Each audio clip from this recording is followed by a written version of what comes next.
Halo guys, welcome back to Korean Amit bersama orang Korea yang koden. Ya, koden. Tangannya tadi gini ya. Maaf.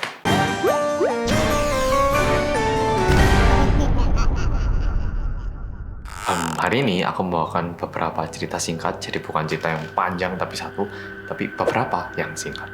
Dan seperti video-video lainnya, ini juga diangkat dari kisah nyata yang dituliskan oleh netizen Korea. Tapi tak jamin ceritanya bikin merinding banget. Cerita pertama, ini dituliskan oleh seorang siswi SMA. Ceritanya kayak gini. Waktu itu aku lagi ada tambahan pelajaran sampai malam banget. Dan kebetulan karena aku minum air agak banyak, aku jadi pengen ke toilet. Layaknya seperti di sekolah, aku minta izin dulu ke bu guru dan setelah itu aku pergi ke toilet. Perasaanku atau gimana, tapi aku merasa pada hari itu toiletnya agak lebih gelap. Lampunya sih ada, cuman kayak lebih gelap gitu loh. Ya pokoknya pikirku cepet-cepet pipis dan langsung balik ke kelas. Toilet di sekolahku itu ada 6, tiga gini berhadapan. Dan aku pergi ke toilet yang kedua di sebelah kiri. Dan seketika aku masuk ke toilet yang di sebelah kiri itu, aku langsung menurunkan rokku untuk duduk di kloset. Ternyata lip balmku jatuh dan menggelinding keluar. Dan Polo tahu kan ya, lantai toilet itu sama pintunya kan agak ada jedahnya tinggi ini kan ya, terangkat ke rapat gini. Kalau di toilet kayak gitu kan ya. Aku pertamanya mikir kayak, aduh ntar aku ambil deh setelah pipis gitu. Tapi tiba-tiba lip balm itu menggelinding masuk kembali ke tempatku. Jadi aku ngira di depanku itu ada orang yang menggelindingkan kembali lip balmku. Jadi aku bilang, makasih ya. Tapi tidak ada seorang pun yang menjawab. Dan setelah aku selesai pipis, aku langsung keluar. Dan waktu aku lihat, ternyata nggak ada siapa-siapa. Aku yakin kalau aku itu tidak mendengar suara orang keluar dari ruangan ini. Tapi nggak ada siapa-siapa. Dan keesokan pagi, aku coba cek lagi toilet itu. Toiletku itu yang kiri itu lebih tinggi gitu, menanjak. Soalnya kan toilet mesti dimiringin ya, biar airnya ngalir.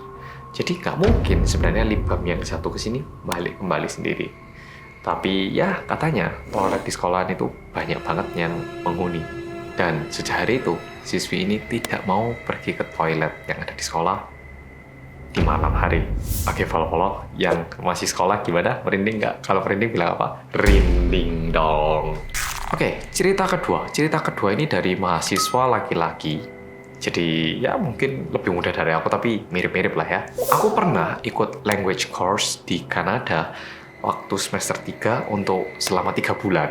Dan waktu itu bahasa Inggrisku masih belum lancar, jadi aku berusaha sekeras mungkin biar bahasa Inggrisku jadi lebih lancar. Jadi aku udah berusaha sekeras mungkin, tapi ternyata belajar bahasa baru itu tidak mudah. Bahasa Inggrisku juga masih gitu-gitu aja. Dan suatu hari aku baca-baca cerita hantu gitu ya di internet. Mungkin karena aku baca itu tadi, waktu aku mau tidur itu jadi kayak serem banget gitu loh. Karena teringat cerita-cerita hantu yang aku baca tadi. Aku nyalain lampu biar agak tenang gitu ya. Dan dalam kondisi seperti itu, aku berbaring gitu, biar bisa tidur. Dan perlahan aku udah mulai ngantuk, tapi masih setengah sadar. Tiba-tiba aku mendengar suara perempuan gitu. Tapi kecil banget, kayak jauh banget gitu sumber suaranya. Dan suaranya itu agak aneh. Memang, aku itu tipe orang yang kalau habis nonton film atau cerita ngeri itu sering ketindihan. Jadi mungkin yang nggak tahu tindihan itu sleep paralysis. Jadi kayak kita bangun, tapi nggak bisa gerak. Kayak ada yang neken dari atas. Mungkin ada contoh gambarnya kayak gini. Ya, jadi kita sadar tapi nggak bisa gerak. Ini aku pernah kejadian sekali. Jadi kalau secara medis sih katanya kayak otaknya udah bangun tapi badannya belum. Tapi kalau berdasarkan masyarakat, katanya sih ini ditekan sama hantu dari atas. Jadi kita nggak bisa gerak. Dan katanya, kalau pas gitu, kita itu malah jadi bisa melihat katanya.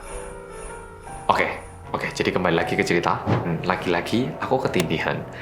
Ya, aku udah bangun, tapi karena nggak bisa gerak, aku tutup mataku erat-erat biar bisa segera tidur. Jadi aku tuh benar-benar berusaha total untuk bisa tidur. Tapi suara wanita yang tadi itu semakin terdengar jelas dan semakin terdengar dekat. Dan ini pertama kalinya aku kena tindihan di Kanada. Uniknya perempuan itu berbicara dalam bahasa Inggris. Ya mungkin karena di Kanada ya hantunya juga ngomongnya bahasa Inggris. Dan karena ngomongnya dalam bahasa Inggris cepet banget. Dengan kemampuan Inggrisku di saat itu, aku nggak bisa paham. Dan yang jelas itu bukan kayak suaranya manusia, Karena cepet banget. Nggak tahu kenapa itu bikin aku merasa merinding dan dingin banget. Ya, aku mikirnya, baguslah aku nggak paham apa yang dikatakan gitu. Tapi suaranya ini makin deket dan benar-benar kayak di sebelahku gitu. Tapi karena aku nggak bisa apa-apa, aku cuma menutupkan mata dan berharap hantu itu segera pergi. Untungnya, tiba-tiba suara itu hilang. Dalam hati aku mikir, oh udah pergi toh. Dan aku mikir, ada manfaatnya juga ya aku nggak bisa bahasa Inggris ini. Dan saat itu juga ada suara menyeramkan yang terdengar di telingaku, yang bikin aku kaget setengah mati. Nah, aji kangkaso. Yang artinya, aku belum pergi dalam bahasa Korea. Oke, cerita ketiga. Cerita yang kali ini dituliskan oleh perempuan berusia 25 tahun. Dan cerita yang kali ini seram dan sedih.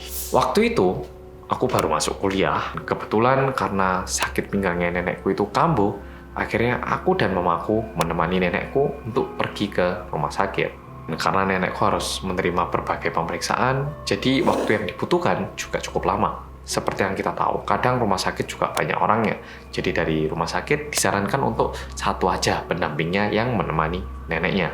Jadi akhirnya mamaku yang menemani, aku nunggu di lobi. Aku duduk di lobinya rumah sakit sambil lihat-lihat gitu. Dan kebetulan di sebelahku itu ada pintu menuju ruang UGD. Jadi aku bisa ngeliat dokter sama perawat yang wirawiri, dan aku mikir, wah pasti mereka sibuk banget. Dan tidak lama, tiba-tiba aku mulai mendengar suara ambulans dari luar. Dan waktu aku lihat, ternyata ada satu ambulans yang lagi masuk ke kompleks rumah sakit. Kayaknya agak darurat karena ambulansnya itu cepet banget. Ambulans itu langsung berhenti di depan rumah sakit dan pintu belakangnya langsung dibuka. Dan ternyata di dalam mobil ambulans itu ada satu anak kecil yang berbaring, masih mengenakan baju TK. Anak kecil itu badannya dipenuhi dengan darah, kayak kondisinya itu lumayan tragis, sehingga aku juga nggak tega untuk melihat. Dan di samping itu ada wanita muda yang menangis dan juga menjerit-jerit. Wanita itu nggak terlihat kayak ada luka atau terluka gitu, nggak. Cuman bajunya, celananya itu ada darah-darahnya. Tim medis langsung memindahkan anak kecil yang tadi berbaring itu ke dalam UGD, dan wanita itu pun juga ikut masuk ke dalam UGD. Dan kebetulan ada seorang kakek yang lewat, dan kakek ini tanya ke salah satu paramedis ambulans yang lagi merapikan ambulansnya. Aduh, kasihan itu anak kecil. Ada apa itu? Tanya kayak gitu. Ibunya ini melihat anaknya tertabrak mobil itu dengan mata kepalanya sendiri, Pak. Dan ibunya ini memeluk anaknya sampai kami tiba di lokasi, Pak. Kayaknya ibunya ini juga terkena shock yang lumayan berat.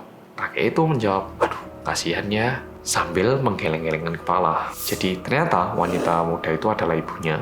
Dan hatiku juga jadi nggak enak setelah melihat itu. Aku nggak bisa bayangkan gimana perasaan si ibu itu, apalagi anaknya itu masih kecil banget. Dia itu umurnya kayak masih 3-4 tahunan. Aku sambil duduk itu berharap semoga anaknya bisa lekas sembuh. Dan ternyata waktu sudah berlalu dan HP ku berdering. Waktu aku lihat, ternyata mamaku yang menghubungi. Dan mamaku bilang, ini pemeriksaannya udah selesai, jadi kamu siapin mobil ya, standby di depan biar nenek bisa langsung naik mobil. Kayak gitu. Ya, jadi aku langsung ke parkiran, nyetir mobilku, dan aku parkir di depan lobi sambil menyalakan lampu darurat. Dan tidak lama setelah itu, aku melihat mamaku yang mendorong kursi roda dan nenekku duduk di kursi roda itu. Tetapi tiba-tiba pintu UGD yang ada di sebelah lobi itu terbuka. Wanita muda yang tadi itu keluar dari pintu itu sambil menangis. Bekas darah di bajunya terlihat kering, rambutnya terlihat sedikit berantakan. Ibu itu terus berjalan dengan tatapan mata yang kosong, tapi matanya terus-menerus mengeluarkan air mata. Firasatku berkata, kayaknya anak dari ibu itu telah meninggal, dan aku pun ikut sedih melihat adegan itu. Tiba-tiba aku melihat sesuatu yang membuat aku nggak bisa percaya dengan apa yang aku lihat. Anak kecil yang tadi berbaring dengan penuh darah berada tepat di belakang ibu itu. Anak kecil itu masih mengenakan seragamnya yang berlumuran darah itu tadi, dan anak ini memegang ujung pakaian ibunya. Dan aku ngira, oh anaknya selamat toh, aduh syukurlah. Tapi kok bajunya nggak diganti, terus mamanya kok cuek, pikirku dalam hati. Dan di satu sisi aku juga berpikir, bagaimana bisa anak kecil yang tadi terluka begitu parah sekarang udah sembuh dan bisa berjalan. Dan waktu aku lagi bengong gitu, tiba-tiba terdengar suara nenekku yang sudah dekat sama mobil dan bilang kayak gini, aduh kasihannya itu anak, dia nggak ngerti kalau dia sudah mati. Dia pikir dia masih hidup, masih pingin ikut mamanya. Aku yang mendengar itu kaget banget dan langsung melihat ke nenekku. Dan nenekku menatap aku dan menganggukkan kepala sambil menatap ibu itu tadi. Dan sampai sekarang aku masih nggak bisa melupakan muka anak kecil itu. Karena arwah anak kecil itu begitu ceria mengikuti ibunya keluar dari UGD. Mungkin itulah hati seorang anak, gak peduli kalau dirinya udah mati ataupun tidak. Yang dia lihat adalah cuman mamanya dan itu membahagiakan dirinya. Ya Rek, jadi video kali ini juga dari kisah nyata. Kisah yang terakhir ini bikin agak nggak enak ya di hati. Ya, yang merinding, rinding dong. Ya Rek, jadi video kali ini sampai sini. Makasih sudah nonton dan sampai jumpa besok.